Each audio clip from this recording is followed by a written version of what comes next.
तो अंत में महाराज युधिष्ठिर ने श्री नारद जी से पूछा कि गृहस्थ का धर्म क्या है, गृहस्थ में रहते हुए कोई कैसा आचरण करे जिससे उसका कल्याण हो जाए, मानव जीवन के लक्ष्य की प्राप्ति हो जाए। सप्तम स्कंद के 2 अध्यायों में इस प्रसंग का वर्णन है,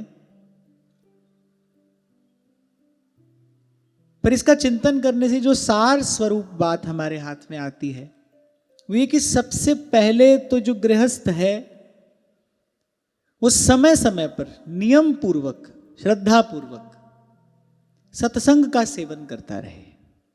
यहां तो श्री नारद जी ने कहा कि समय समय पर तीर्थ सेवन करे, तीर्थ सेवन का फल सत्संग ही है, संत सेवा ही है। तो सार की बात यह है कि जैसे शास्त्र आज्ञा करता है कि अपनी आय का, अपनी संपत्ति का दशांश सत्कर्म में, पुण्य कर्म में लगाना चाहिए, वैसे ही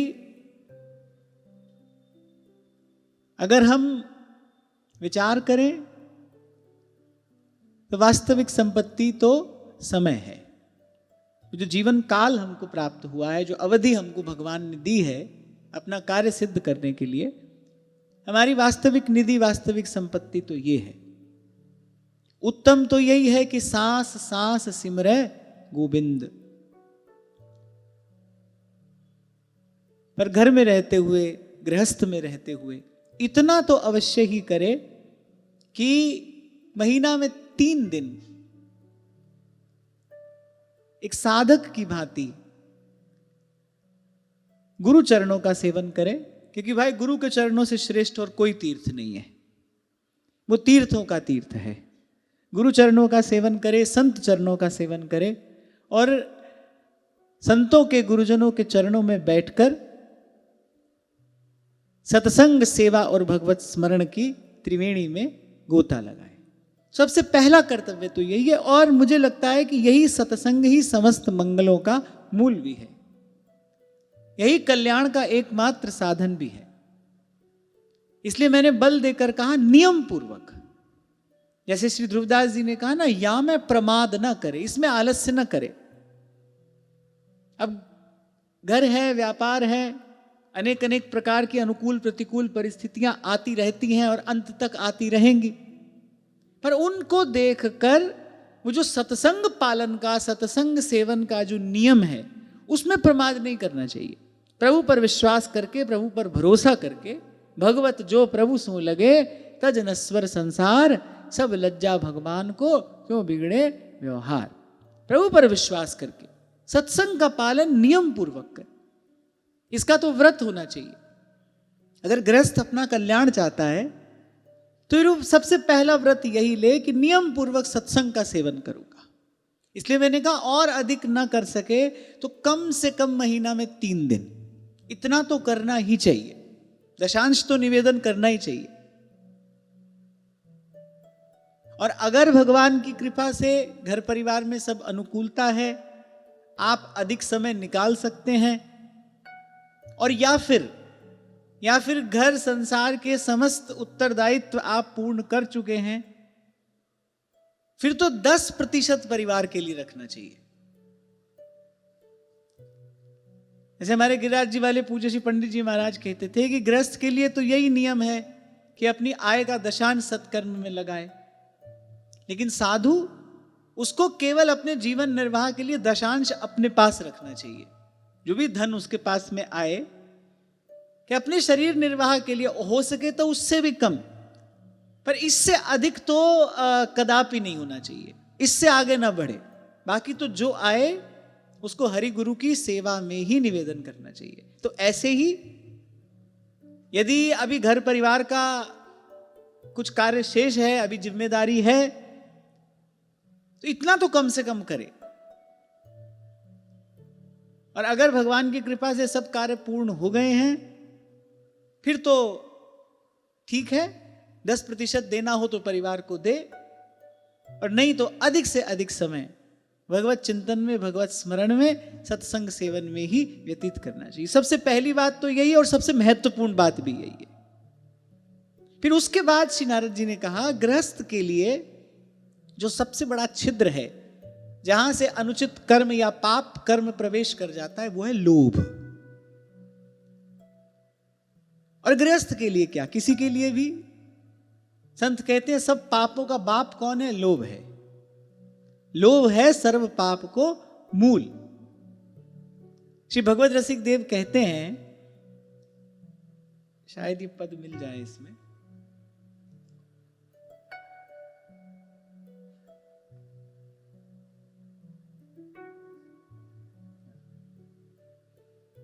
कहते अपने सुत के काज कैकेयी दियो राम बनवास। लोभ ही तो था। अपने सुत के काज कैकेयी दियो राम बनवास, भरता मर्यो पति गए भरत दुख पायो।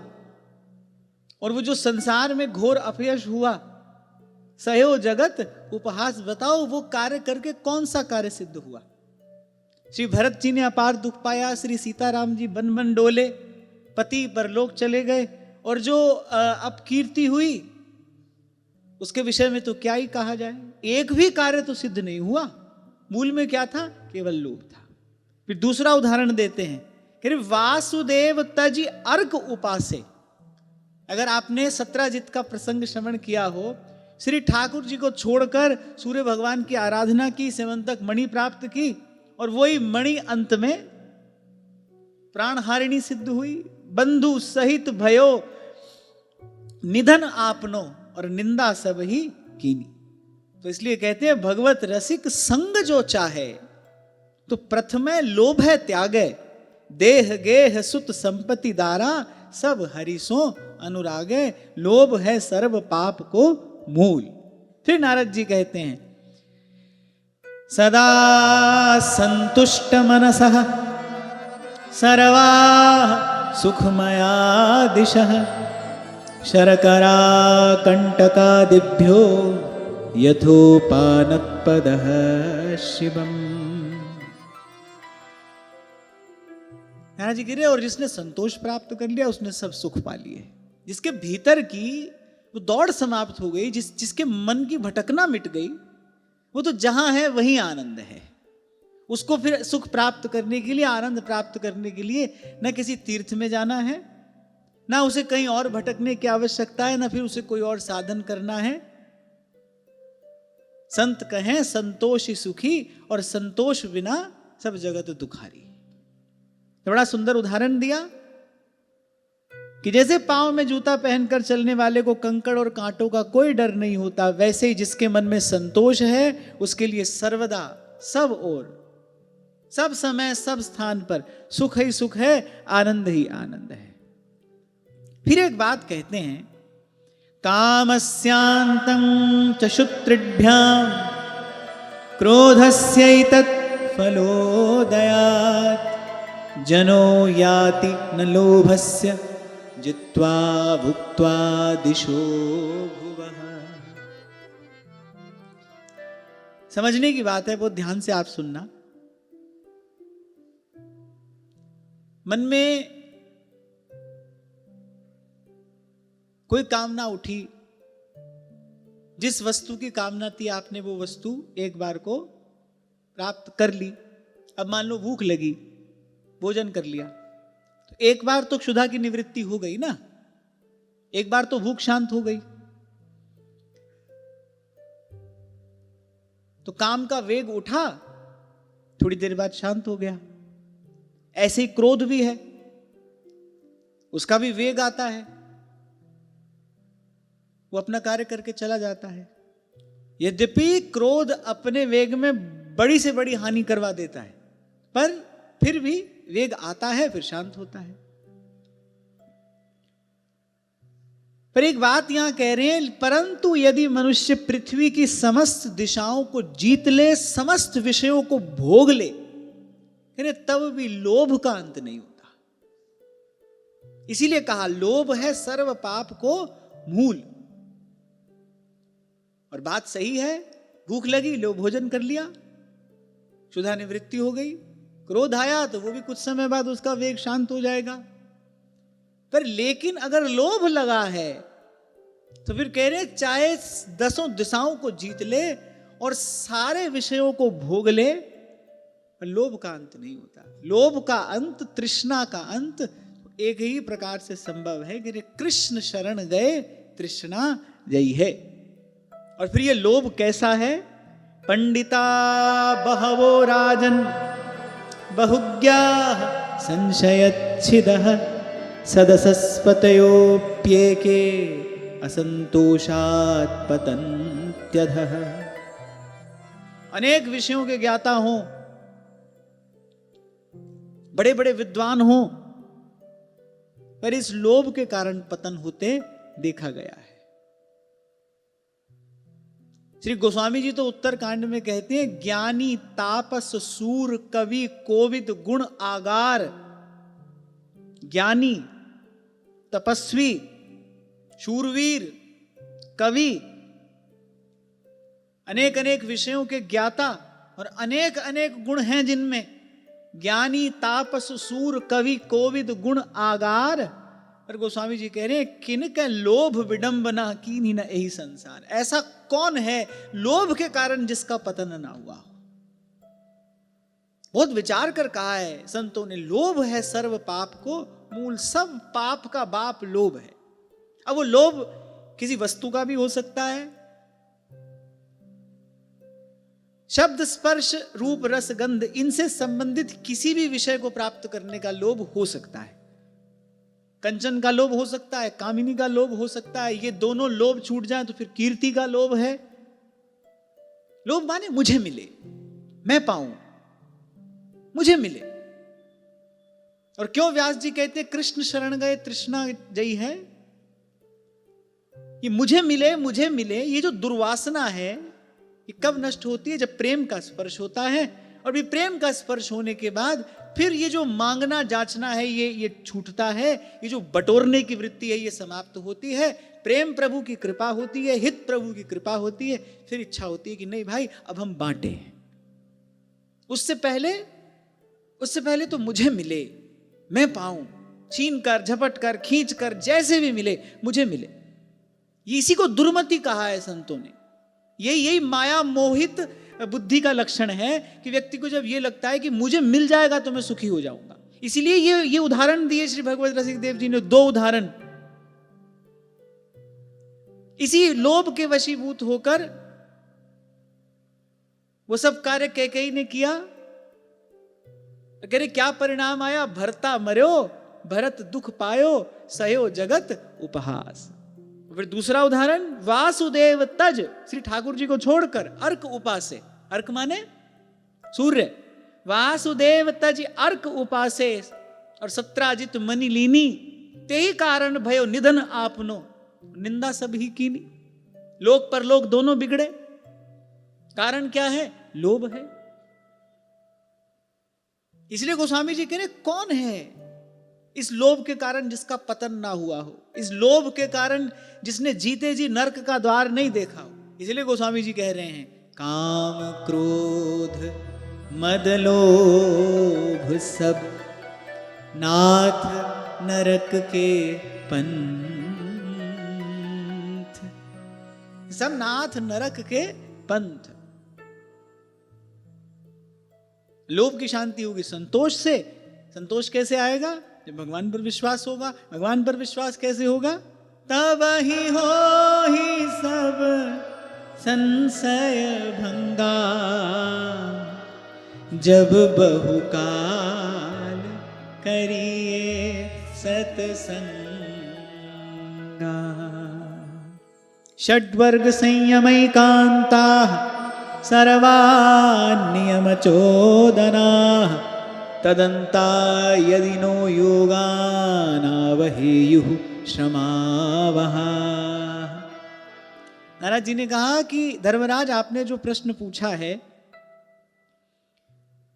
उसका उत्तर यही है। शास्त्रों में जितने भी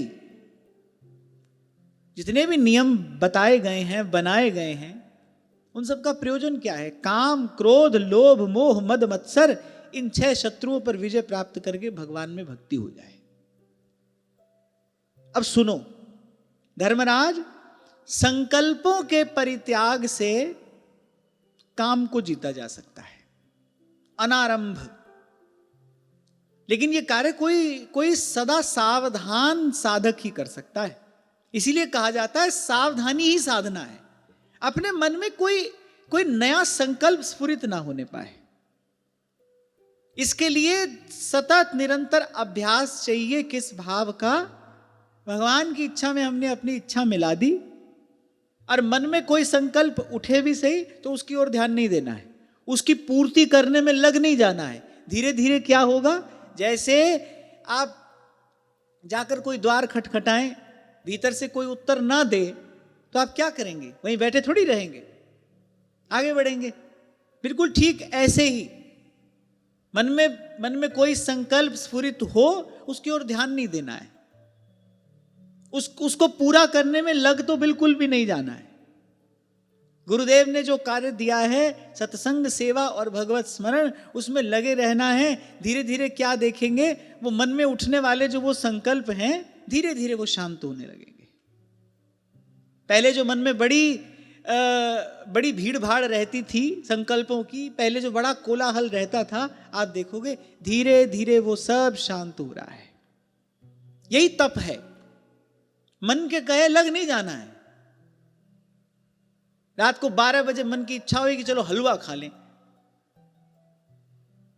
अब जिसके जीवन में संयम विवेक नहीं होगा, लगेगा वो उसमें, ये विचार नहीं करेगा कि इस समय ये कार्य करने से मुझे लाभ हो रहा है कि हानि हो रही है। मन ने कहा है, मन कर रहा था, मन कह रहा था। खूब लोग ऐसा कहते हैं ना, मन कर रहा था, मन कह रहा था, सो कह लिया, सो कर लिया। अरे मन कहे, मन को मन कहता रहे। मैं कई बार आपसे कहता हूं ना कि भगवान ने बस मन ही दिया है, बुद्धि नहीं है। बुद्धि भी तो दी है, भगवान ने केवल मन ही देकर तो नहीं भेजा है। उसको साधने के लिए भगवान ने बुद्धि भी तो साथ दी है, कुछ उसका भी सदुपयोग करना चाहिए।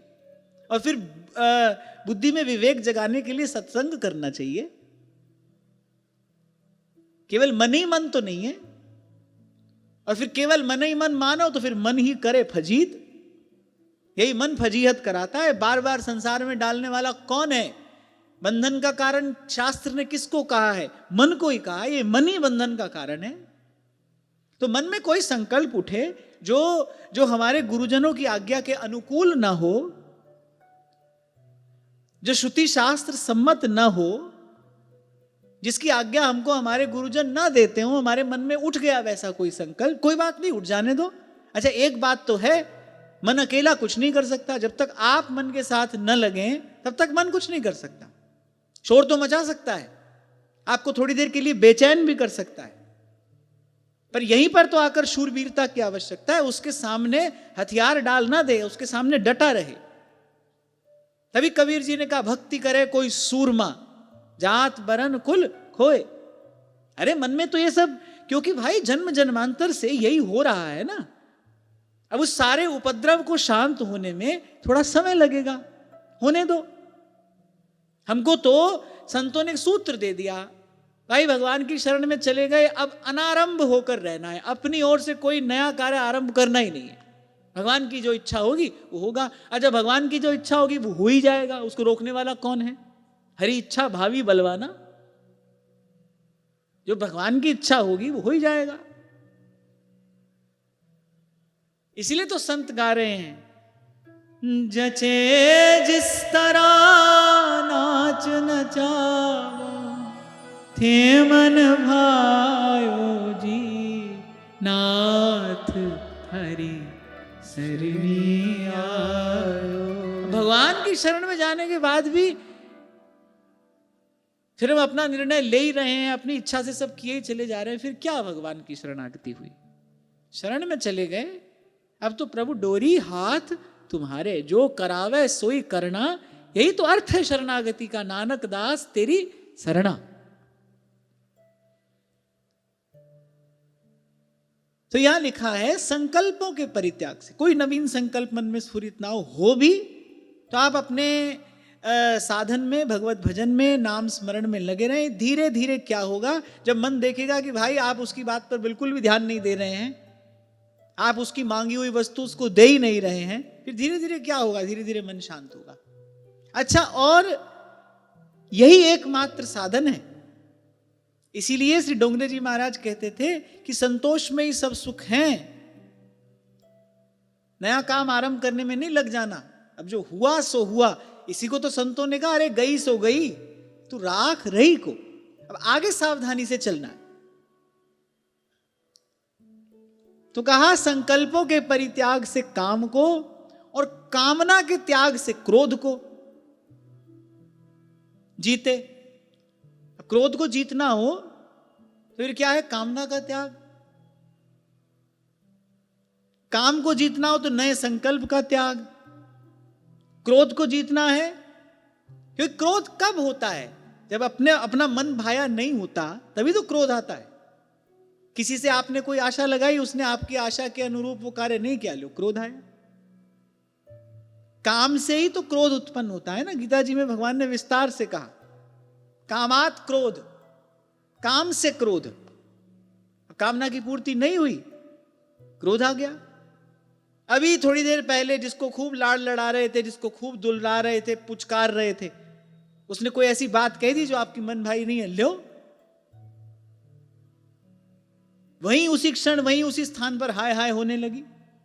तो थोड़ी देर पहले मन की जो स्थिति थी, मन में क्षोभ उत्पन्न हुआ। ये क्यों हुआ? भाई अपनी कामना की पूर्ति नहीं हुई। तो कहा कि संकल्प के परित्याग से काम को जीता जा सकता है, कामना के त्याग से क्रोध को जीता जा सकता है।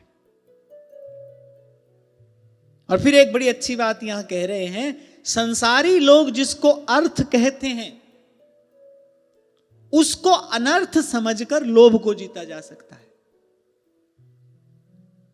और थोड़ा सा निष्पक्ष चिंतन अगर कोई करे तो अर्थ के रूप में जो अनर्थ है वो साफ दिखाई पड़ता है। मन की आधी से ज्यादा दौड़ तो समाप्त हो जाती है अगर जेब में कुछ हो ही नहीं तो। अब कोई सोचे भाई हवाई जहाज खरीदना है, सोचते रहो, कोई व्यवस्था नहीं है, खाली सोचना ही तो रहेगा और क्या। सोचते सोचते फिर एक समय आता है, फिर जब व्यक्ति थक जाता है, हार जाता है, उस संकल्प का त्याग कर देता है। और वहीं दूसरी ओर गांठ में कुछ रखा हो तो बैठे बैठे व्यक्ति सोचता है कहां लगाएं इसको, कहां इन्वेस्ट करें इसको, कहां लगाएं इसको। सोना खरीद लें, जमीन खरीद लें, ऐसा कर ले, वैसा कर ले, पास में कुछ रखा हो, बस मन की वो ऊहापोह जो आरंभ हो जाती है, खींचातानी शुरू हो जाती है।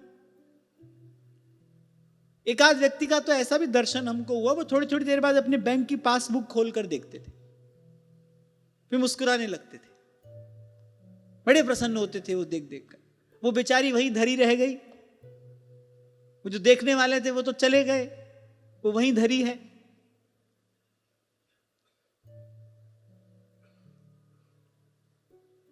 तो कहने को अर्थ है, लाख कोई निवौरी को रस भरी कहे, उसका नाम बदल देने से उसका स्वाद थोड़ी बदल जाएगा। ऐसे ही कह दिया है इसको अर्थ, पता नहीं किसने कह दिया, पर चलो कह दिया, पर निष्पक्ष रूप से आप चिंतन करो तो वस्तुतः इसमें सब अनर्थ भरे हैं, सब अनर्थ इसी में भरे हैं। इसीलिए कबीर जी कह रहे हैं, जो सुख पायो राम भजन में, सो सुख नाही अमीरी में। मन चित्त की दुर्दशा कर देने वाला ये अर्थ है, दुर्दशा कर देने वाला और अंतर को दूषित कर देने वाला। आप देखो, पुत्र पिता का हत्यारा हो जाता है इसी धन के लिए, भाई भाई का हंता हो जाता है इसी धन के लिए। और आज जो ये अर्थ प्रधान युग है, कौन सा अनर्थ व्यक्ति इस तथाकथित अर्थ के लिए नहीं करता है, और करता ही रहता है। कल भी आपको यही कह रहा था, इस अर्थ को अर्जित करने के लिए व्यक्ति कितना छल कपट, झूठ, फरेब, पाप करता है। कब तक वो जीव की दुर्दशा करता है, कब तक। और संतों की सुने माने समझे तो सत्य यही है, एक पाप दूसरे पाप की ओर धकेलता है, और इसी प्रकार जीव कर्म के दुष्चक्र में फंस जाता है। फिर फांसी ऐसी परे तिहि सम दुख न होई। पर ऐसे अर्थ प्रधान युग में करे क्या? तो उपाय है, साईं इतना दीजिए जावे कुटुंब समाए, मैं भी भूखा ना रहूं, साधु न भूखा जा। ये समझ कर इसको जीता जा सकता है। लोभ को जीता जा सकता है कैसे? समझ ले, अर्थ को अनर्थ समझ कर। अच्छा देखो, ये जितनी सब बातें कही जा रही हैं और आगे कही जाएंगी, इन सब का मूल आपको सत्संग ही मिलेगा। ये सब दैवी संपद केवल सत्संग से ही प्राप्त होती है, सतत सत्संग से, निरंतर सत्संग से। इसीलिए आरंभ में ही कहा कि गृहस्थ यदि कोई एक नियम, एक व्रत लेना चाहता हो तो वो निरंतर सत्संग का व्रत ले ले। नियम पूर्वक, श्रद्धा पूर्वक सत्संग का सेवन करे, उसमें प्रमाद ना करे। ये बहाना न बनाए कि आज ये काम था, कल वो काम था। एक बार नियम धारण करे, फिर प्राणपन से उस नियम का पालन करे और फिर देखे क्या परिणाम आता है। आपका घर आश्रम न बन जाए तो आप कहना, जिसमें प्रवेश करके आपके भी मन को शांति मिले और कोई साधु संत भी आपके घर आंगन में आकर भगवान का गुणानुवाद करे, अपना शीत प्रसाद आपको प्रदान करे। तो संकल्प के परित्याग से काम को और कामना के त्याग से क्रोध को, और संसारी लोग जिसको अर्थ कहते हैं उसको अनर्थ समझकर माने देखे, विचारे, उसको अनर्थ समझकर लोभ को। और फिर कहा तत्व के विचार से भय को जीत लेना चाहिए। तत्व विचार से भय को अर्थात कि भाई सब संतों गुरुजनों के मुख से सुना है भगवान के अतिरिक्त और दूसरा कोई नहीं है, फिर भय किससे है? फिर भय किससे है? जब प्रभु के अतिरिक्त और दूसरा कोई है ही नहीं, फिर भय किससे है? आपको कई बार ये बात मैंने निवेदन की, ये सब बात केवल सुनकर समझ नहीं आती, इन सब का जीवन में अभ्यास करना पड़ता है। अभ्यासेन तु कौन्तेय वैराग्येण च गृह्यते। इस सब का धीरे धीरे आपको अभ्यास करना पड़ेगा, अभ्यास बढ़ाना पड़ेगा। अब कोई कहे भाई हमको तो नहीं दिखाई दे रहा है सब भगवान ही है, कह सकता है कोई, हमको तो नहीं दिखाई देता कि सब भगवान है। यहीं पर श्रद्धा अपना कार्य करती है। प्रथम हृदय श्रद्धा जो करे। ह अक्षर में हरि बसे, र में राधा नाम, व अक्षर वृंदा विपिन स सहचरी अभिराम। हमको तो अभी इसका अनुभव नहीं हो रहा है, पर अपने पूर्वाचार्यों की बात में श्रद्धा करके हम इस प्रकार लगे हैं ना नाम आराधन में। और जो इस पूर्ण श्रद्धा करके इस प्रकार नाम आराधन करता है, उसको नाम में जो नामी छिपा है उसका अनुभव हो जाता है, उसका साक्षात्कार हो जाता है। मानकर ही तो लगे, पहले पहले अपने आप को थोड़ी दिखाई देता है। अब वृंदावन का जो स्वरूप रसिकों ने कहा है वो थोड़ी हमको दिखाई देता है, पर उसको मानकर धाम में निष्ठा, धाम में श्रद्धा उसको मानकर ही तो हो रही है। तो ऐसे ही अब भले हमको नहीं दिखाई दे रहा है कि सब भगवान ही हैं, पर सब वेद शास्त्र कह रहे हैं, सब संत भक्त कह रहे हैं, तो उन सब की बात में श्रद्धा करके तदनुरूप तदनुकूल आचरण करने का हमको प्रयास करना है। फिर देखो किसी से कोई भय नहीं है, हाथ में कुंडी, बगल में सोटा, चारों दिशा जगीरी में। जब सब भगवान का ही है और भगवान दो चार है नहीं कि भाई मेरा भगवान अलग हो तुम्हारा अलग हो, सब भगवान ही है, सब भगवान का ही है और भगवान एक ही है। और वो एक भी कौन है? जिनकी शरण में हमारे आचार्य ने हमको बिठाया है वो एक ही है, वो कोई दूसरा नहीं है। फिर किसका भय है, किससे द्वेष है, फिर किस बात की चिंता है? इसीलिए सेवक जी महाराज ने कहा हरिवंश नाम लीन जे अजात शत्रु ते सदा, प्रपंच दंभ आदि दय तहां कछु न देखिए। फिर इस प्रकार तत्व के विचार से भय को जीत लेना चाहिए। और फिर कहा गुरु से अध्यात्म विद्या प्राप्त करके शोक और मोह पर विजय प्राप्त की जा सकती है। अब हमारे लिए विद्या का अर्थ क्या है? विद्या हरिवंश मंत्र चतुर अक्षर जपत सिद्धि भव उद्धरणम। जो शोक और मोह है, इस पर विजय प्राप्त करनी है तो फिर आध्यात्म विद्या प्राप्त करे। और वैसे भी विद्या का अर्थ है ही क्या? सा विद्या तन्मतिर्यया। विद्या वही है जिससे जिससे गति मति भगवान में हो जाए। और इस युग में, इस काल में तो नाम आश्रय के अतिरिक्त और दूसरा कोई उपाय दिखाई नहीं पड़ता। श्री गोस्वामी जी ने तो यहां तक कहा कि कर्म धर्म की बात तो छोड़ो, यही कली कर्म न भगति विवेकु, राम नाम अवलंबन एकु। श्री गोस्वामी जी ने तो कलयुग में भक्ति का स्वरूप भी केवल नाम आश्रय माना है। जे ज्ञान मान विमत तव भव हरनि भक्ति न आदरी, ते पाए सुर दुर्लभ पदाद, परत हम देखत हरि, विश्वास करी सब आस, परिहरि दास तब जे हुई रहे, जप नाम तब बिनु श्रम तरहि, भवनाथ सो समराम है, जप नाम तब बिनु श्रम तरहि भव, जप नाम तब बिनु श्रम तरहि भव। बड़ा चिंतन होता है इस बात का कि गोस्वामी जी ने कैसे कहा कि यही कलि कर्म न भगति विवेकु। और फिर भक्ति का स्वरूप वस्तुतः जो कहा गया है भक्ति मार्ग के आचार्यों के द्वारा, आज वो असंभव ही दिखाई पड़ता है। इसीलिए श्री गोस्वामी जी ने कहा कि भाई राम नाम अवलंबन एकु, भगवान की भक्ति अर्थात यह जो पर्यो मोहि सहज सुहाव, श्री हरिवंश नाम रस चाव, जाम घटी बिसरे नहीं। बस यही एक स्वरूप है भक्ति का। भक्ति अर्थात दृढ़ता पूर्वक नाम आश्रय।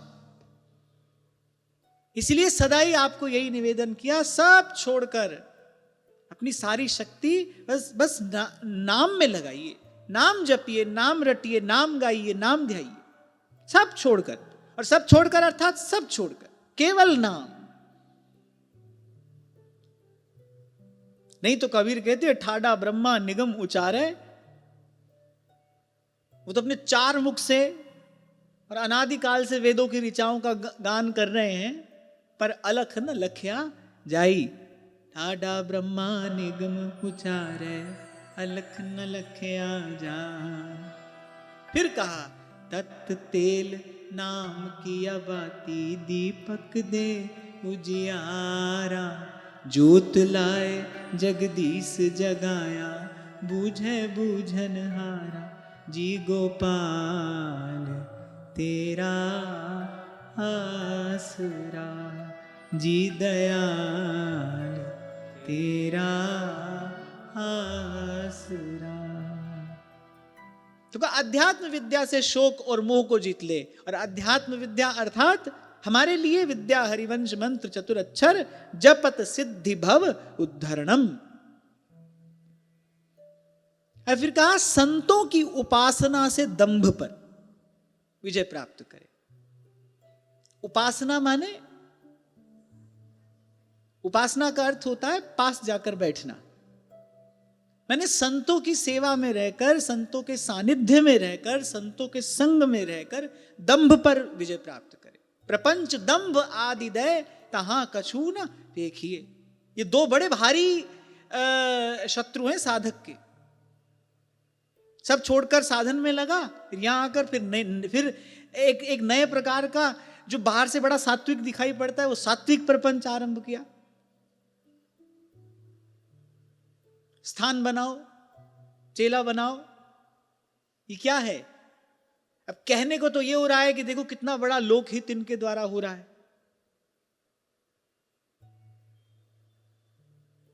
कहने को यही होता है कि देखो कितना बड़ा लोक हित का कार्य है, कितना बड़ा लोक मंगल का कार्य है, पर कहनी पड़ेगी ये बात, क्योंकि सत्य है। कहनी पड़ेगी, जो तत्वज्ञ महापुरुष हुए हैं, इस प्रकार के विस्तार से उन्होंने अपने जीवन को सदा ही दूर रखा है।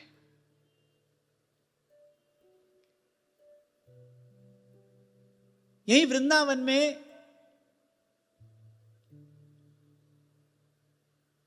कलयुग के सुखदेव स्वरूप श्री डोंगरे जी महाराज की कथा चल रही थी। श्री डोंगरे जी महाराज गिरिराज जी में पूज्य श्री पंडित बाबा महाराज का दर्शन करने के लिए गए। दंडवत प्रणाम आदि हुआ, थोड़ा सत्संग हुआ। अब श्री डोंगरे जी भी डोंगरे जी ही थे। कोई एक आदि ऐसा महापुरुष अवतरित होता है शताब्दियों में, अत्यंत निष्प्रिय है, धीर पुरुष, सब प्रकार की संपत्ति समृद्धि के मध्य में रहते हुए अत्यंत निष्प्रिय, धीर। तो पूज्य श्री पंडित जी महाराज का दर्शन करने के लिए गए। उधर पंडित जी भी पंडित जी ही, उनके जैसा भी कौन दूसरा होगा। परम सिद्ध होते हुए भी अंत तक एक साधक की रहनी से पंडित जी महाराज रहे। परम सिद्ध होते हुए, त्रिकाल दृष्टा होते हुए, सत्य संकल्प महात्मा होते हुए भी अंत तक एक साधक की रहनी से रहे। अभी श्री रैवासा धाम में कुछ समय पूज्य महाराज श्री के चरणों में बैठने का अवसर मिला, तो महाराज श्री ने एक बड़ी अच्छी बात कही। महाराज श्री ने कहा कि इस प्रकार की रहनी पूज्य श्री पंडित जी की थी, क्योंकि हमारे जैसे जो साधक हैं वो एक सिद्ध की रहनी देखकर लाभ नहीं ले सकते। हम जैसे साधकों को तो सन्मार्ग दिखाने के लिए कोई साधक की रहनी से रहने वाला महापुरुष ही चाहिए। और बात बिल्कुल सही है। सिद्धों की रहनी से हम जैसे लोग लाभ नहीं ले सकते। सिद्ध के उपदेश से साधक लाभ ले सकता है, सिद्ध की रहनी से नहीं। साधक की रहनी से ही साधक सीख सकता है। तो हम जैसे साधकों को सतपथ प्रदान करने के लिए परम सिद्ध होते हुए भी पूज्य श्री पंडित जी महाराज अंत तक एक साधक की रहनी से रहे।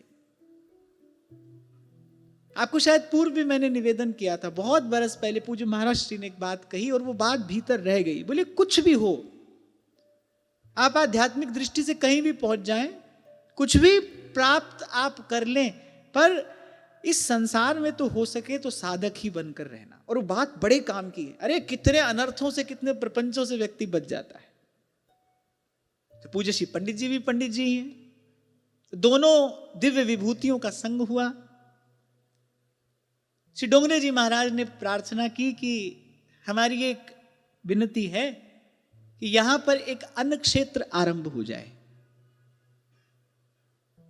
पूज्य श्री पंडित जी महाराज ने दोनों हाथ जोड़कर कहा, हम या कार्य को करीबे में समर्थ नहीं है।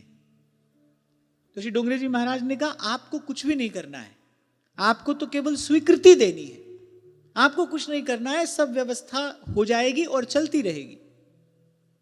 पूज्य श्री पंडित जी महाराज ने पुनः वही वाक्य दोहराया, आपकी बात सर्वथा उचित है, पर हम या कार्य को करने में समर्थ नहीं है। अब श्री डोंगरे जी महाराज पंडित जी का बड़ा गौरव मानते थे। 3 बार श्री डोंगरे जी महाराज ने कहा, तीनों बार पंडित जी ने एक ही उत्तर दिया। बड़ी मनुहार करने के बाद श्री डोंगरे जी महाराज ने अपनी ओर से कुछ राशि पूज्य श्री पंडित जी को निवेदन की। पंडित जी ने कहा, इसकी भी इस समय आवश्यकता नहीं है। श्री डोंगरे जी महाराज ने इतना भी कहा कि यह परधन नहीं है,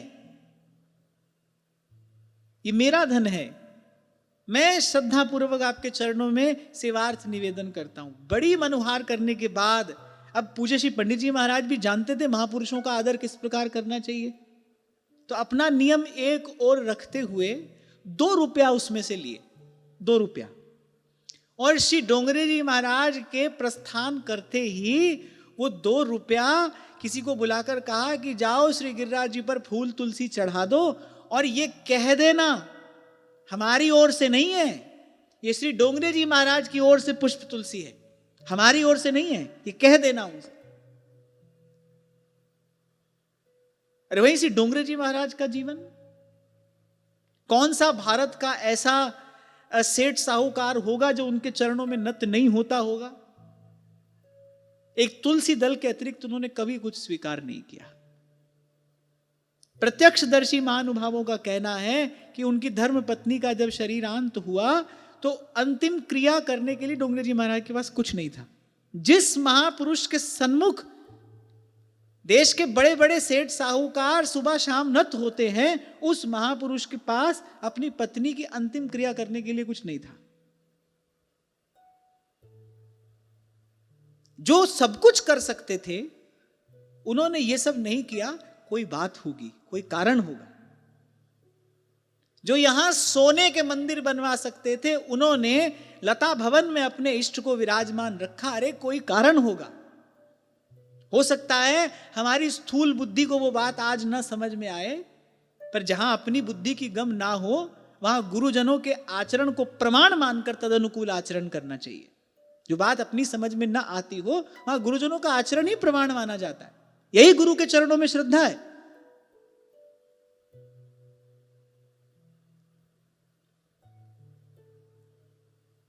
तो बड़े शत्रु हैं साधक के प्रपंच और दंभ। दंभ माने जो है नहीं वो दिखाना, जो है नहीं वही अपने आप को प्रस्तुत करना। तो कहा संतों की उपासना से, मैंने संतों के पास रहोगे। संत माने इतने गुण जामे सो संत, हमको मत समझ लेना। इसीलिए कहा संतों की उपासना से दंभ पर विजय पाई जाती है, प्रपंच पर विजय पाई जाती है। और इतने गुण जामे सो संत, श्री भागवत मध्य जस गावे, श्रीमुख कमला कंत, हरि को भजन साधु की सेवा, सर्वभूत वै दाया, हिंसा दंभ लोभ छल त्यागे, विष सम देखे माया, सहनशील आशय उदार, अति धीरज सहित विवेकी, सत्य वचन सबको सुखदायक, गहे अनन्य व्रत एकी, इंद्रिय जित अभिमान न जाके, करे जगत को पावन, और भगवत रसिक तासु की संगति, तीनों ताप नसावन। इतने गुण जामे सो संत। ऐसे संत की उपासना से प्रपंच और दंभ पर विजय पाई जा सकती है। अब मिले कहां ऐसा संत? तो अपने आप को पात्र बनाइए। कृपा पात्र सोई जानिए जो आज्ञावर्ती होए। और आपसे कई बार कहता हूं कि भोजन का अधिकारी कौन है? भूखा। भूखा ही भोजन का अधिकारी है। पात्र बनाएं अपने आप को, लक्ष्य पवित्र करें अपना। प्रभु के अतिरिक्त नहीं चाहिए कुछ और। अब जब मिले जैसे मिले वो उनकी इच्छा, पर वस्तु विशेष ही चाहिए। कहे मलूका जान के मैं प्रीत लगाई। आप देखो भगवान कृपा दृष्टि से देखेंगे, ऐसा थोड़ी कि संत है नहीं, हमारी पहुंच में नहीं है क्योंकि हम उनके योग्य नहीं है। वो भगवान के भंडार की सबसे अमूल्य निधि है, वो तो भगवान के हृदय का धन है। ऐसे थोड़ी दे देंगे भगवान। यही बात तो श्री महाप्रभु जी ने कही श्री नाहरमल जी से, अरे ये वस्तु मैंने संतों की कृपा से कोटि कोटि जन्म यत्न करके पाई है, तू उसे छुड़ाने आया है। हमारा लक्ष्य पवित्र होगा, भगवान कृपा दृष्टि से देखेंगे और संत विशुद्ध मिले ही परिते ही।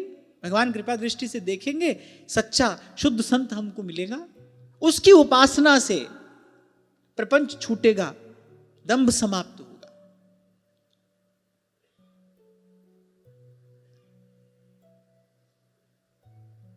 और फिर कहा मौन। मौन के द्वारा योग के विघ्नों पर, मौन के द्वारा योग के विघ्नों पर विजय पाई जा सकती। अभी श्री नाथद्वार में बड़े सुंदर संत का दर्शन हुआ, तो उन्होंने कहा एक भक्त के लिए योग क्या है? बोले भक्त के लिए योग का अर्थ क्या है? बोले ठाकुर सामने ठाड़ो मंद मंद मुस्कुराए रहे हो है और भक्त देख देख के आनंद में भर रहे हो है। बोले भक्त के लिए तो बस यही योग है, भीतर भी और बाहर भी। प्रभु सामने खड़े खड़े और मंद मंद मुस्कुरा रहे हैं, कृपा दृष्टि से देख रहे हैं, भक्त भक्त का मन मयूर नाच रहा है। भक्त के लिए यही योग है। अब कहा कि मौन के द्वारा योग के विघ्नों पर, वैसे मौन पर विस्तार से चर्चा पूर्व में हो ही चुकी है, पुनः चर्चा करने की आवश्यकता नहीं। अभी कुछ दिन पहले इस विषय पर चर्चा हुई थी। मन की शांति की ओर मौन लेकर जाता है और उसी आसन पर बैठकर फिर सख्य, दास्य, वात्सल्य आदि भावों से भगवत आराधन किया जाता है। फिर कहा आधि भौतिक दुख को दया के द्वारा, आधि दैविक वेदना को समाधि के द्वारा और आध्यात्मिक दुख को योग बल से एवं निद्रा को सात्विक भोजन, स्थान, संग आदि के सेवन से जीत लेना चाहिए। अब इसमें सार की बात, जो समझने की बात क्या है, दयया सर्वभूतेषु, आदि भौतिक दुख को दया के द्वारा, संतुष्ट्या येन केन वा, आदि दैविक वेदना को समाधि के द्वारा। समाधि माने चित्त का शांत हो जाना ही तो समाधि है। नए संकल्प विकल्प है नहीं, मन शांत है। और फिर तीसरी बात जो कह रहे हैं, आध्यात्मिक दुख को योग बल से। आध्यात्मिक दुख क्या है?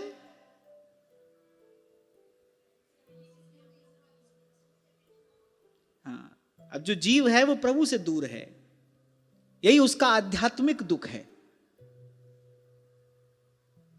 इसको कैसे जीते? कह रहे योग बल से। और योग का अर्थ अभी अभी आपको मैंने निवेदन किया, भक्त के लिए योग क्या है?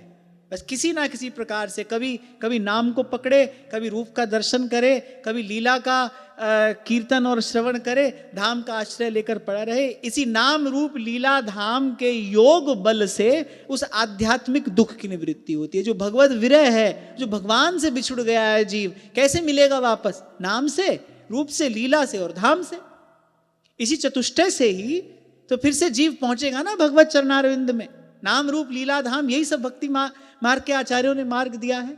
तो नाम रूप लीला धाम इस योग बल से आध्यात्मिक दुख की निवृत्ति करा ले। फिर कहा सत्व गुण के द्वारा रजोगुण पर एवं तमोगुण पर विजय प्राप्त करे। इस विषय पर भी पहले विस्तार से चर्चा हुई। रजोगुण और तमोगुण को दूर करना है तो पहले सत्वगुण बढ़ाना पड़ेगा। सत्वगुण बढ़ाने की विधि क्या है? सात्विक भोजन, पवित्र स्थान, जहां रहते हो आप, उस स्थान का परमाणु भी पवित्र होना चाहिए। इसीलिए आपको एक नियम दिलाया था, जहां भी आप रहें, दिल्ली बंबई रहते हो या यहां वृंदावन में रहते हो, कहीं भी आप रहें, पर जिस स्थान में आप रहते हैं, जिस कक्ष में आप रहते हैं, वहां कुछ काल के लिए भगवान नाम का कीर्तन अवश्य होना चाहिए। क्या होगा? उस स्थान का जो परमाणु है वो पवित्र होगा, भजन करने योग्य बनेगा। स्थान के परमाणु का बड़ा महत्व होता है भजन साधन में। एक स्थान होता है, उसके संस्कार ऐसे प्रबल होते हैं, विषय वासना के संस्कार उस स्थान के ऐसे प्रबल होते हैं कि वहां जाकर मन में कुछ और ही विचार आने लगते हैं, अपवित्र विचार आने लगते हैं। और वहीं एक स्थान होता है, उसको देखकर मन में इच्छा होती है कि यहां थोड़ी देर बैठकर और थोड़ा भजन कर ले, थोड़ा ध्यान कर ले। 5-6 वर्ष पुरानी बात है ये, क्योंकि इस बात का स्वयं अनुभव हुआ है जीवन में, तो आपसे कह रहा हूं। एक अत्यंत पवित्र स्थान पर मुझे जाने का सौभाग्य मिला। बिल्कुल शहर की भीड़ भाड़ के बीच में वो स्थान आज भी है। बिल्कुल शहर की भीड़ भाड़ के बीच में वो स्थान, भारी कोलाहल चारों ओर, बड़ी घनी आबादी वाला क्षेत्र।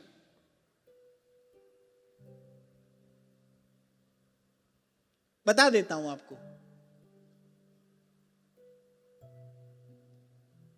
पानीपत नगर में श्री राम शरणम आश्रम है।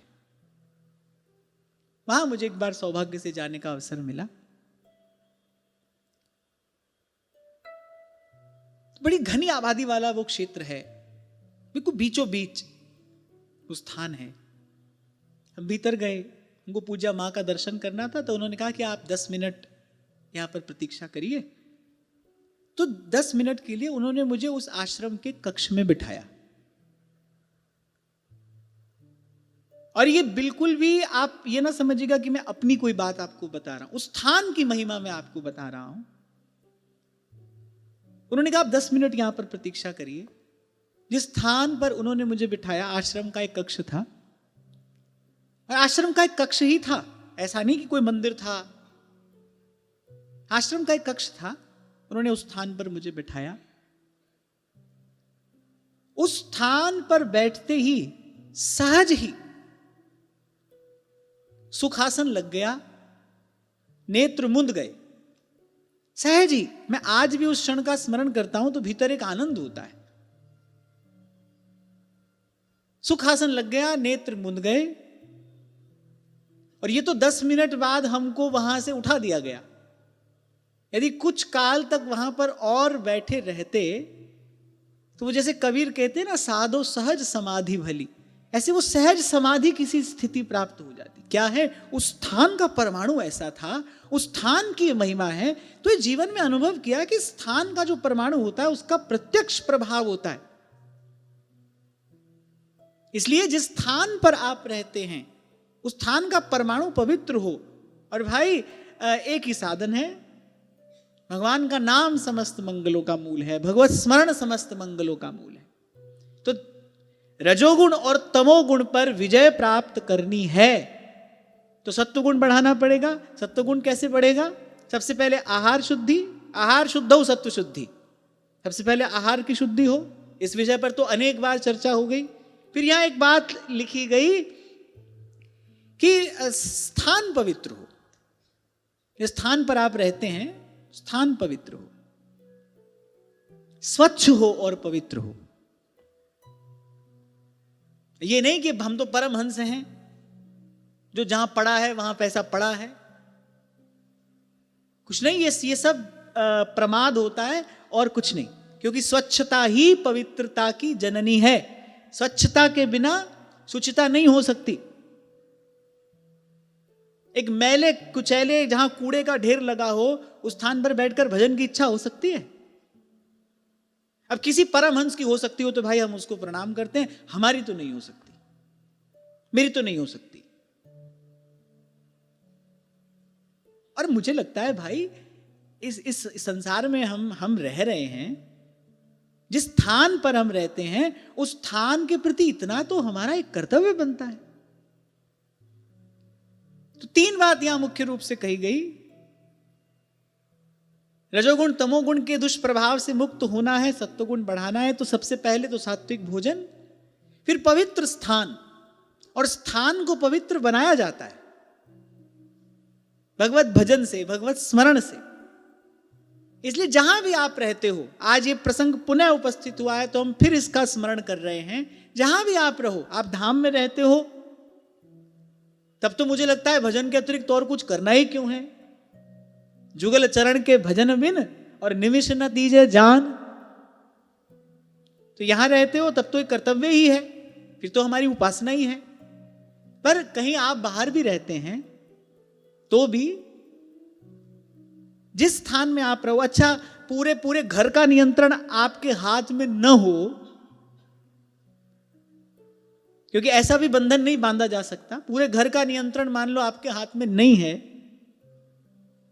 तो फिर जिस कक्ष में आप रहते हैं, और वो भी नहीं हो सकता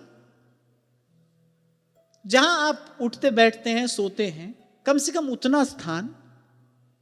श्री डोंगरे जी महाराज ये बात प्राय करके कहा करते थे, शैया पवित्र होनी चाहिए। क्योंकि वो एक ऐसा स्थान है जिस पर पहुंचते ही अगर वहां का परमाणु शुद्ध नहीं हुआ तो अच्छा भला साधक भी उस स्थान पर पहुंचकर और दूषित चिंतन में लग जाता है। शैया जो है ना, वो एक ऐसा स्थान है, यदि वो पवित्र न हुआ, वो पवित्र न रहा, तो दिन भर साधन करो और बस वहां पहुंचते ही और मन अपनी कोई और ही उछल कूद आरंभ कर देगा। शैया पवित्र हो तो ऐसे तो अच्छा है, घर पवित्र हो, कोई बात नहीं। अगर पूरे घर का नियंत्रण हमारे हाथ में नहीं है, हम घर के मुखिया नहीं है, हमारी नहीं चलती है घर में, फिर आपका कोई कक्ष होगा, और उतना भी यदि नहीं है तो कोई एक कोना तो होगा ना, जहां पर उठते बैठते होंगे, सोते जगते होंगे। उस स्थान पवित्र हो, आहार पवित्र हो, फिर स्थान पवित्र हो।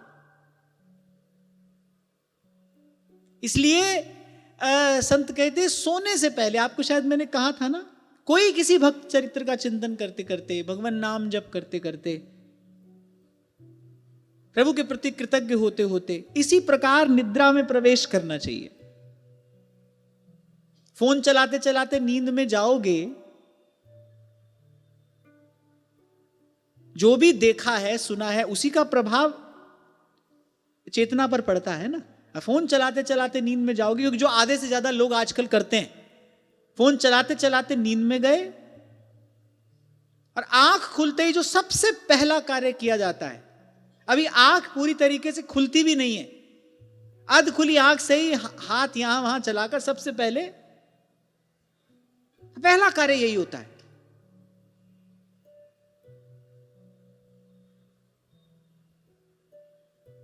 अरे यहां तो स्तुति की जाती है, या देवी सर्वभूतेषु निद्रारूपेण संस्थिता, निद्रारूपेण संस्थिता। हमारे ऋषि मुनि कैसे सोते हैं? वो भगवती निद्रा की गोद में जाकर सोते। भगवती या देवी सर्वभूतेषु निद्रा रूपेण संस्थिता। ये बात तो अभी कुछ दिन पहले डॉक्टर ने मुझसे कही, मैंने कुछ दिनों का इलाज और एक दिन की बढ़िया नींद ये एक बराबर है। आपको फिर से ऊर्जान्वित करती है ना निद्रा, अच्छे से सो जाएं, शक्ति का संचार करती है ना निद्रा। तो निद्रा शक्ति रूपिणी हुई कि नहीं हुई? अच्छे से आप सो गए तो आप वापस काम करने के लिए तैयार हो गए कि नहीं? थोड़ी देर का जो आराम है, थोड़ी देर की अच्छी निद्रा है, वो कितनी थकावट को, कितने श्रम को दूर करके फिर से आपको काम के लिए बना देती है, तैयार कर देती है। तो निद्रा शक्ति रूपिणी हुई कि नहीं? इसीलिए यह स्तुति की गई है शक्ति की, या देवी सर्वभूतेषु निद्रा रूपेण संस्थिता। पता नहीं कौन सा विकास कलयुग का मनुष्य कर रहा है, खाना पीना तो रहा नहीं, सोना जगना आता नहीं है।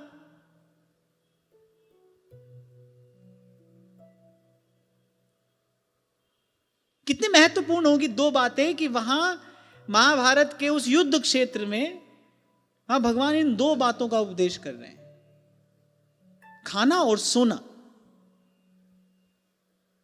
अत्यंत महत्वपूर्ण है। अल्प आहार सुलभ सी निद्रा, ठीक से हो तो फिर थोड़ा सा भोजन और थोड़ी सी निद्रा पर्याप्त है, और ठीक ना हो तो दिन भर खाते रहो, नहीं रात भर खाते रहो, दिन भर सोते रहो। कितना भी खा लो, कितना भी सो लो, फिर वो पर्याप्त नहीं है।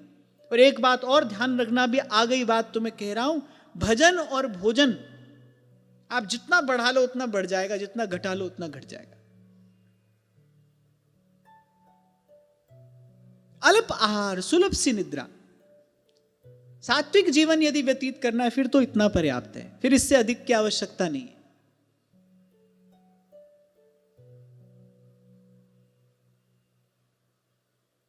अभी कुछ दिन से सब लोग मुझे कह रहे थे आप बहुत दुबले हो गए, बहुत दुबले हो गए। मैंने कहा अभी भी मेरा जितना कार्य मुझे करना है, अभी भी भगवत कृपा से उससे अधिक शक्ति मेरे पास में है। यदि लक्ष्य सात्विक जीवन है तो फिर जीवन शैली कुछ और होगी। इसीलिए आरंभ में ही मैंने आपको कहा, कैसे मिलेगा संत? जब भगवान कृपा करेंगे। भगवान किस पर कृपा करेंगे? जो आज्ञावर्ती हुए। कृपा पात्र सोई जानिए जो आज्ञावर्ती हुए।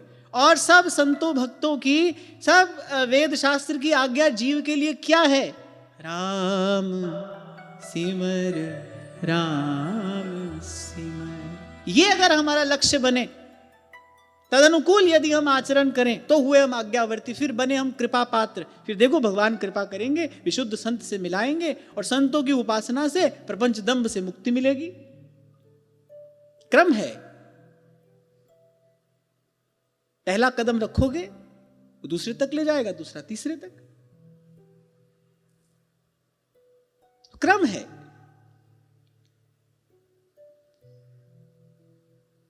तो भोजन,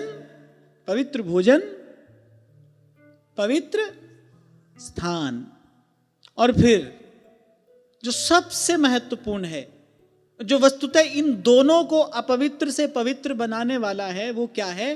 पवित्र संग। 3 बात कही है यहां। पवित्र भोजन, पवित्र स्थान, और ये बात आएगी ही किसके भीतर? ये काम करेगा ही कौन? जिसका पहले संग पवित्र होगा। जीवन को आकार देने वाला तो भाई संग है। आपका जीवन क्या आकार लेगा, ये एक ही बात पर निर्भर करता है कि आप कैसे संग में रहते हैं, कैसा संग है आपका। इसीलिए श्री महाप्रभु जी प्रियालाल का दर्शन करते हुए, लेकिन अगर कोई भाव भरी याचना करते हैं तो वो यही करते हैं, भक्ति कर दीप प्रेम कर बाती, साधु संगति कर अनुदिन राति। अगर इस प्रकार भोजन, स्थान और संग, इन तीनों को पवित्र करके सत्व गुण बढ़ाए और फिर उपरति के द्वारा सत्व गुण पर भी विजय प्राप्त कर ले। ये बड़ी सूक्ष्म बात है। अभी हो सकता है समझ में न आए, क्योंकि अभी तो रजोगुण तमोगुण में लिप्त जीवन पड़ा है, बहुत आगे की बात है।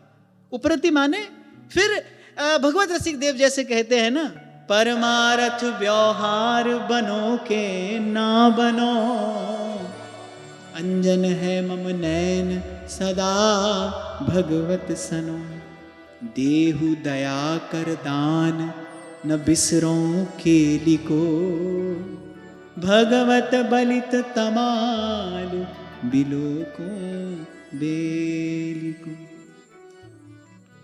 स्वर्ग नरक अपवर्ग आस नहीं त्रास है, जहां राखो तहां रहो मान सुख रास है, देहु दया कर दान न बिसरो केली को, और भगवत बलित तमाल बिलोको बेलिको।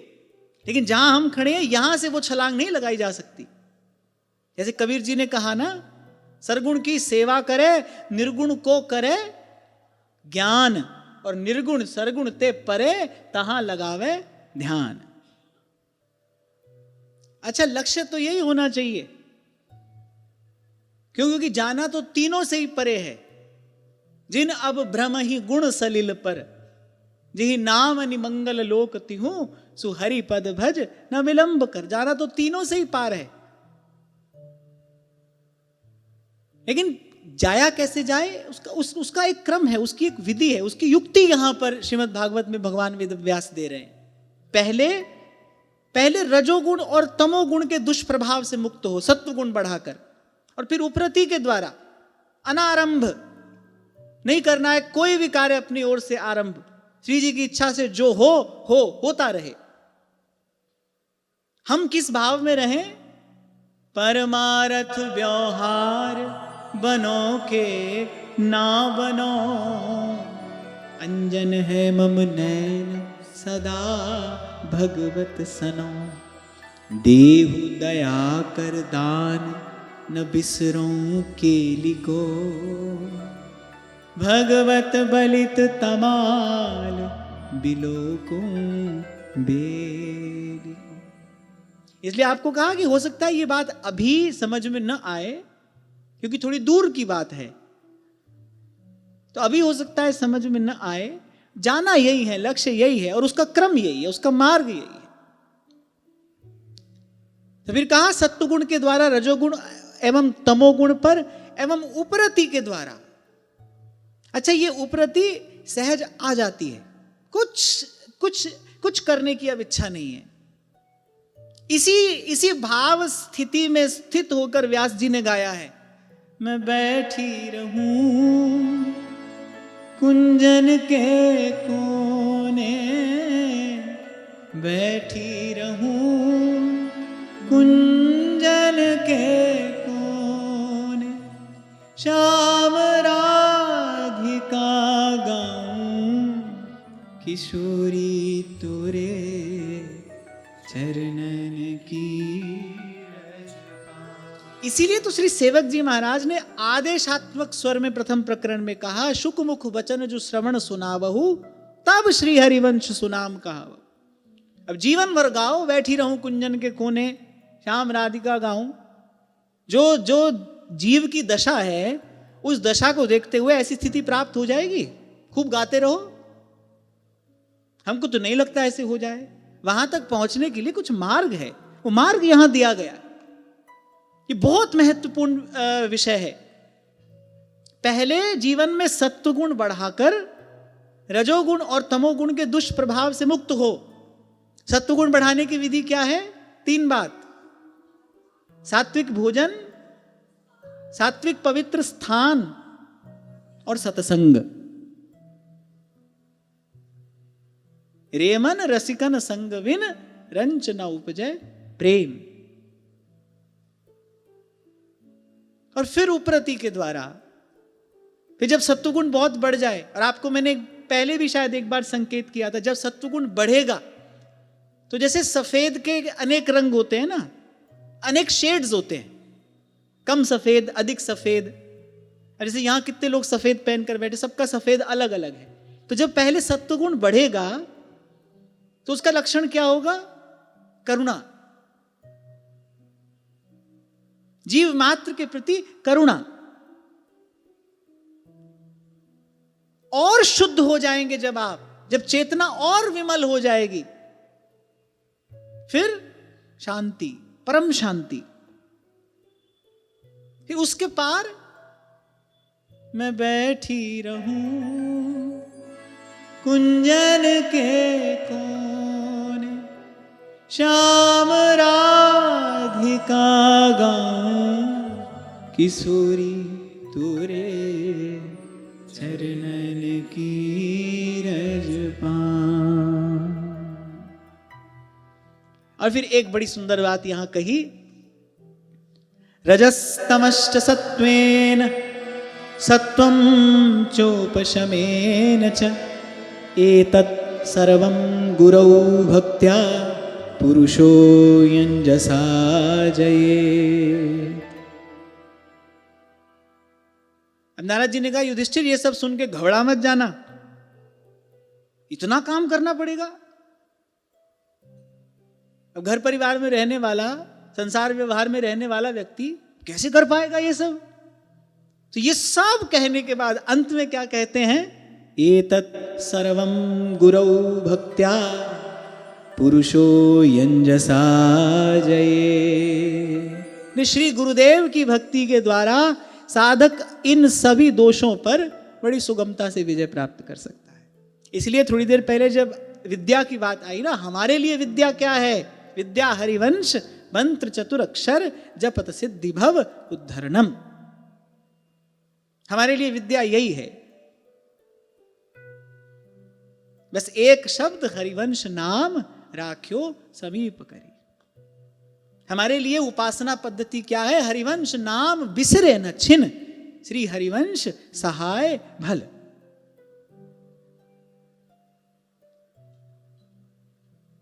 गृहस्थ के लिए मोक्ष धर्म का वर्णन श्री नारद जी कर रहे हैं। ये सब कहने के बाद नारद जी ने कहा, घबरा मत जाना, क्रम तो यही है, लेकिन इस विधि की सिद्धि एकमात्र श्री गुरुदेव की भक्ति के द्वारा बड़ी बड़ी सुगमता से की जा सकती है। अनेक अनेक बार अनेक अनेक प्रसंग उपस्थित हुए, पर यही आपको यहां से निवेदन किया गया, अपने अपने आचार्य के उपासना सिद्धांत का सम्यक प्रकार से अनुष्ठान, यही सर्वसिद्धि प्रदायक है। हमारे श्री महाप्रभु जी ने, हमारे पूर्वाचार्यों ने हमको जो रहनी सहनी बताई है, हमको जो विधि प्रदान की है, हमको उसी को सम्यक प्रकार से, महाप्रभु कह रहे ना, काहे कृष्ण भजत नहीं नीके, उसको भली प्रकार से, ठीक प्रकार से, उचित रीति से उसको हमको अपने जीवन में धारण करना है। ये जो सब कहा गया है, ये उसी के द्वारा बड़ी सुगमता से सब प्राप्त हो जाएगा। और हमारे लिए गुरु आज्ञा क्या है?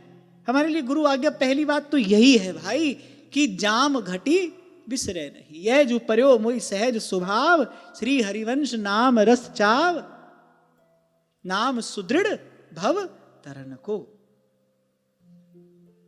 पहले रट रसना दिन रैन, पहला कार्य तो यही है। और मेरा ऐसा बड़ा दृढ़ विश्वास है, मैं बड़ी विनम्रता पूर्वक कह रहा हूं, मेरा ऐसा सुदृढ़ विश्वास है, जिसने ये पहला कार्य ठीक प्रकार से कर लिया, उसके जीवन में न कोई प्रश्न बचेगा, न कोई द्वंद्व रहेगा, न कोई संशय रह जाएगा। ये पहला कार्य जिसने ठीक प्रकार से कर लिया, प्रथम नाम हरिवंश हित, रट रसना दिन रै। और फिर कह रहे हैं, यस्य साक्षात् भगवती ज्ञान दीप प्रदे गुरौ, मर्त्या सद्धि श्रुतिम तस्य, मर्त्या सद्धि श्रुतम तस्य, सर्वं कुंजर शौचवत्।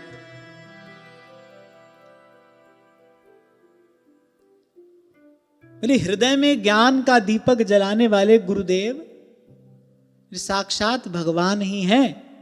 जो दुर्बुद्धि पुरुष उन्हें मनुष्य समझता है, वो उसके द्वारा किया जाने वाला समस्त शास्त्र श्रवण, समस्त उपक्रम क्या है, हाथी के स्नान के जैसा है। जू गयंद नहाय सरिता, जू गयंद नहाय सरिता, बहुरी वह सुभाय, हरि तेरो भजन कियो न जाय, हरि तेरो भजन कियो न जाय। और आप थोड़ा ध्यान दें तो पहली बात श्री सेवक जी महाराज यही कह रहे हैं, हरि हरिवंश भेद नहीं हुई। क्योंकि दो मानने वाला तो एक द्वंद्व से निकल कर आएगा और दूसरे में पड़ेगा। अगर हरि गुरु को दो माने तो संसार का भी वास्तविक स्वरूप क्या है, द्वंद्व ही तो है। और संसार किसको कहते हैं, ये जो द्वंद्वात्मक है इसी का नाम तो संसार है। अगर यहां भी दो हों, कोई हरि हो और कोई गुरु हो, यहां भी अगर दो हैं तो फिर तो एक द्वंद्व से निकले और दूसरे में पड़े, फिर द्वंद्व कहां मिटा। इसीलिए पहले ही कहा हरि हरिवंश भेद नहीं हुई।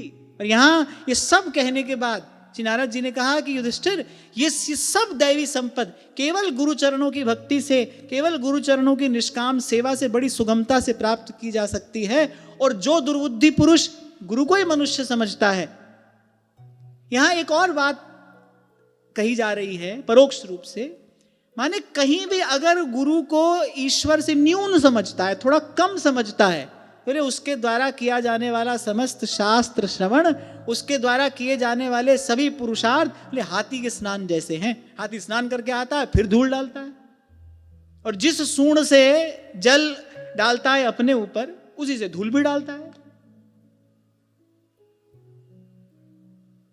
नोत्पाद्येद यदि रतिम श्रम एव ही केवलम, फिर केवल परिश्रम है। कबीर जी कहते हैं ना, गुरु को मानुष जानते ते नर कहिए अंध। उपनिषद का मंत्र है, प्रभु ही प्रभु तक पहुंचने का मार्ग है। वो जो मार्ग है वो भी प्रभु ही है। प्रभु ही प्रभु तक पहुंचने का मार्ग है, प्रभु ही प्रभु तक पहुंचने का मार्ग बताने वाले भी हैं। दूसरा कोई नहीं है, क्योंकि दूसरा होते तो बड़ा भारी भय उपस्थित हो जाएगा। जैसा आपको कभी निवेदन किया, दूसरा होते ही, कोई दूसरा तत्व होते ही, फिर तो यहां भी द्वंद्व है, वहां भी द्वंद्व, यहां भी द्वैत है, वहां भी द्वैत है। एक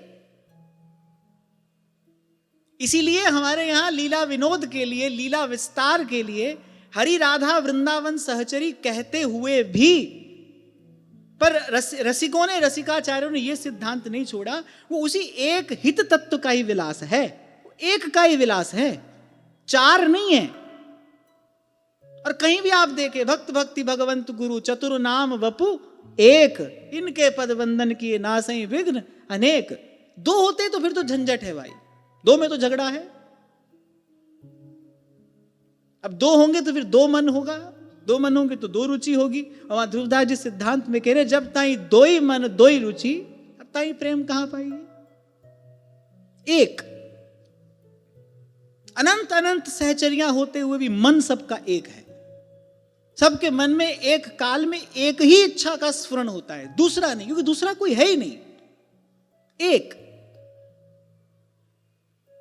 तो यहां यह बात समझा कर कही गई, किंचित भी अगर भेद बुद्धि हुई, किंचित भी अगर गुरु को ईश्वर से न्यून करके माना, सब किया धरा व्यर्थ, हाथी के स्नान जैसा हो जाएगा। यहां तो अधिक माना गया है,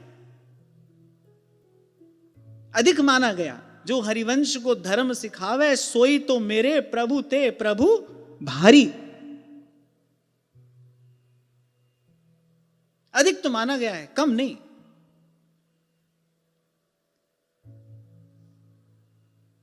तो यहां सार स्वरूप इतना ही कहा कि यह दैवी संपद प्राप्त करने के लिए यह मनुष्य का जीवन मिला है, और यह दैवी संपद गुरु की चरण सेवा से बड़ी सुगमता से प्राप्त की जा सकती है। गुरु में गुरु बुद्धि हो। गुरु का एक अर्थ भारी भी होता है ना। चाचा जी करुणावेली में एक शब्द का प्रयोग करते हैं, जो तुम कहो कर्म तुम खोटे, तो तुम हरि। ये जो मोटे कहा गया, बड़े भारी, गुरु मोटे, गुरु का एक अर्थ बड़ा भी होता है ना, बड़ा। गुरु में गुरु बुद्धि हो, सबसे बड़े हैं ये।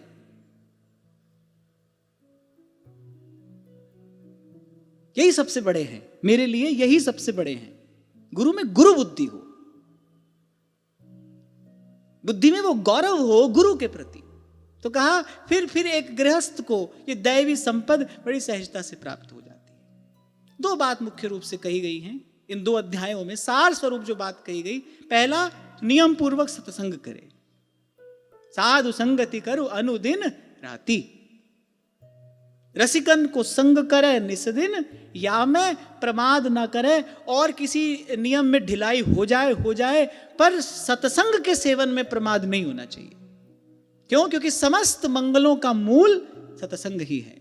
रेमन रसिकन संग बिन रंच न उपजे प्रेम।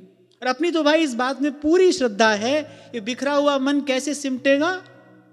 साधन को हरि भजन है, कह सत्संग सहाय, पर मैला कुचैला मन हरि भजन भी कैसे करे।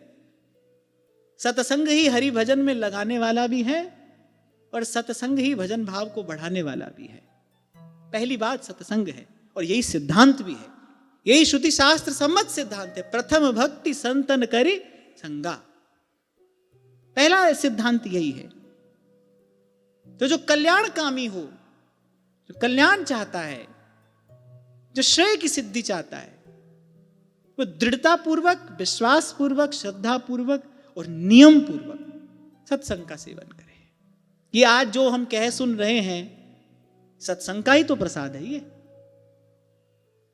ये जो भी कोई सुंदर भाव इन पूर्वाचार्यों की कृपा से, रसिक संतों की कृपा से, भगवत भक्तों की वाणी से जो हमको प्राप्त होता है, वो सत्संग का ही तो प्रसाद है। खूब देखो जीवन में, कहीं अगर सुख, चैन, शांति, आनंद दिखाई पड़ रहा है, तो उसके मूल में सत्संग ही तो है, और क्या है। और फिर उसके बाद देश काल की स्थिति का विचार करते हुए श्री नारद जी ने अनेक अनेक विधियां कही, पर मैंने कहा हमको तो भाई हमारे अनुकूल जो विधि है, हमको तो उसी को ग्रहण करना है। और हमारे अनुकूल विधि यही है, साधन को हरि भजन है, कै सतसंग सहाय।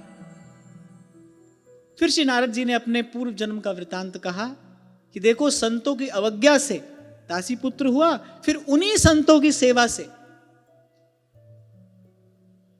उन्हीं संतों की सेवा से मुझे दिव्य देह भी प्राप्त हुआ।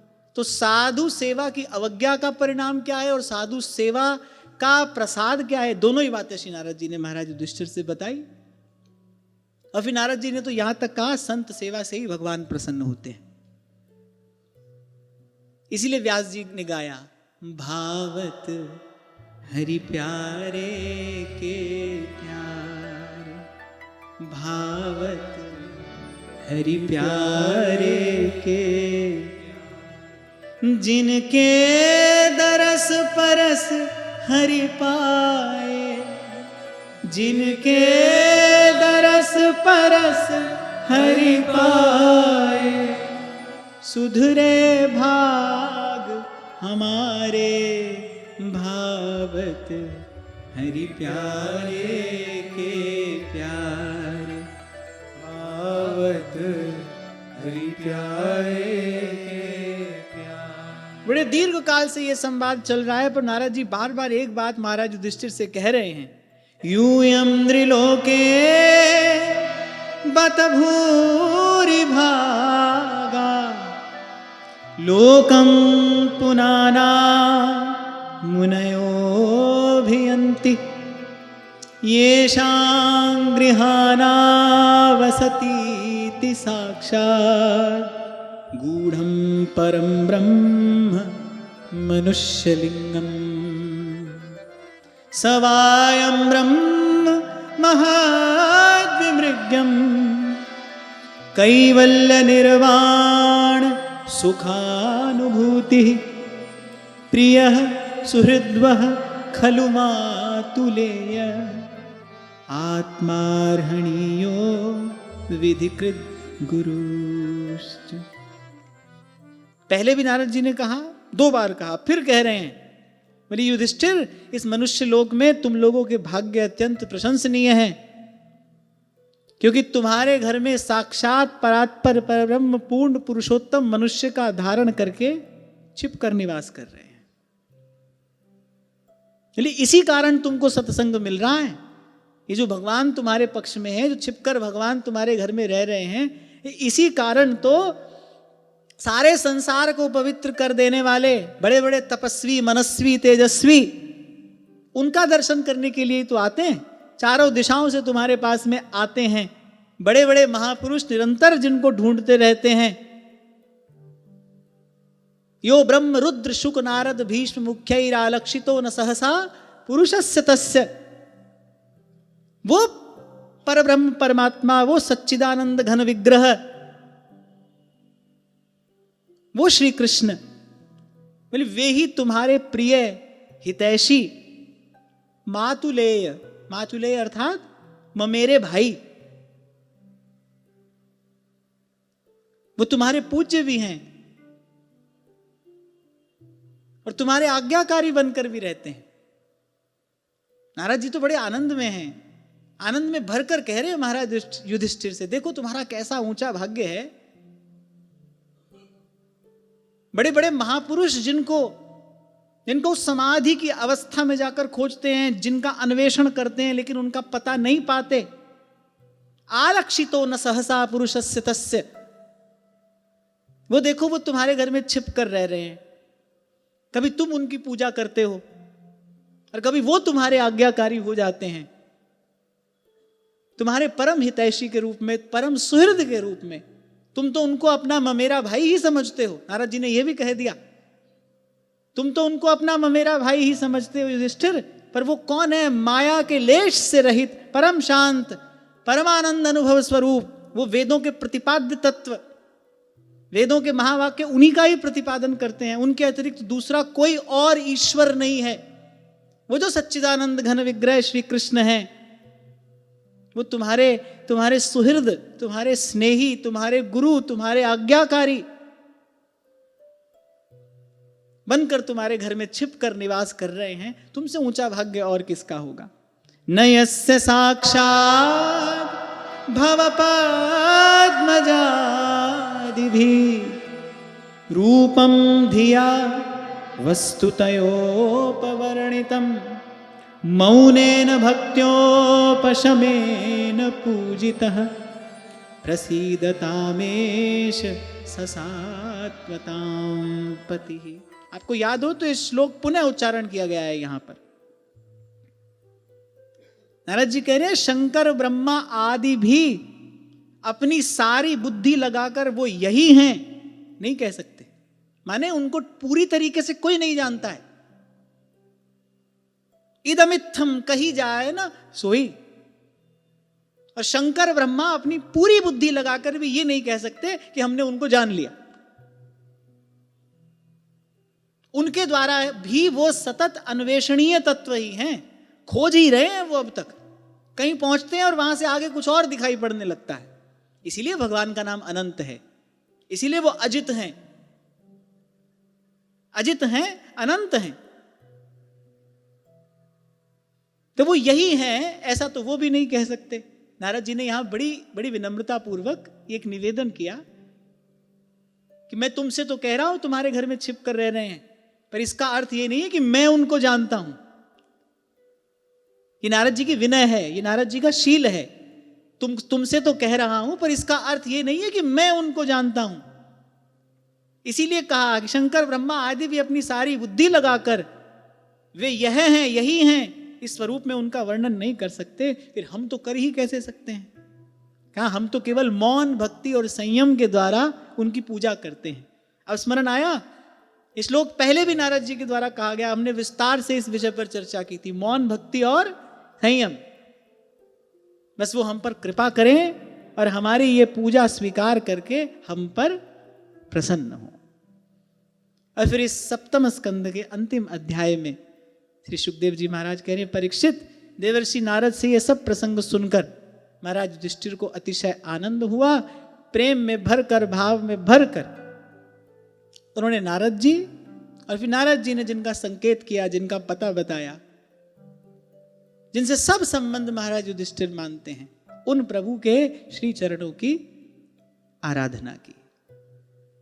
रहते तो भगवान के संग हैं ही, पर नैन निकट काजर लसै पै दर्पण दिखलाए। नारद जी की बात सुनकर महाराज युधिष्ठिर को लगा कि जैसे इनके संग तो रहते थे, इनके पास तो रहते थे, लेकिन जानते नहीं थे। इनकी कृपा से अब कुछ कुछ इनके स्वरूप का बोध हो रहा है, इनकी कृपा से अब कुछ कुछ इनके स्वरूप का ज्ञान हो रहा है। आपके हमारे भीतर भी उर प्रेरक हित चंद और प्रगट जगत में जगमगे वृंदा विपिन अनूप, पर नैन अछत दीसत नहीं ये माया को रूप। इसीलिए यहीं पर आकर संत गुरु की महिमा प्रकट होती है, प्रतिष्ठित होती है। वस्तु तो भीतर बाहर चहु और व्याप्त है। ऐसे श्री स्वामी जी महाराज से किसी ने पूछा, भगवान तक जाने का मार्ग क्या है? बोले मार्ग तो जो दूर होता है उस तक जाने का होता है, जो भीतर है, बाहर है, चहु और चहु दिस है, उस तक जाने का मार्ग नहीं होता, उस तक जाने की राह नहीं होती, उसको पाने की चाह होती है। देवदास जी कहते हैं ना, तीह रस को ललचइये अन्यथा प्राण दिए ये प्रेम न पहिए। तो वस्तु तो प्रगट है और छुपा कर नहीं रखी गई है, प्रगट जगत में जगमगे प्रकाशित है। वृंदा विपिन अनूप नैन अछत दीसत नहीं ये माया को रूप। यहीं पर संत गुरु के चरणों की बलिहारी है। अब विहार तो नित्य है, नित्य माने जिसका कभी बाध ना हो, जिसका कभी अभाव ना हो। विहार तो नित्य है, और हमको तो श्री महाप्रभु जी ने ही कृपा करके प्रसाद स्वरूप दिया ना।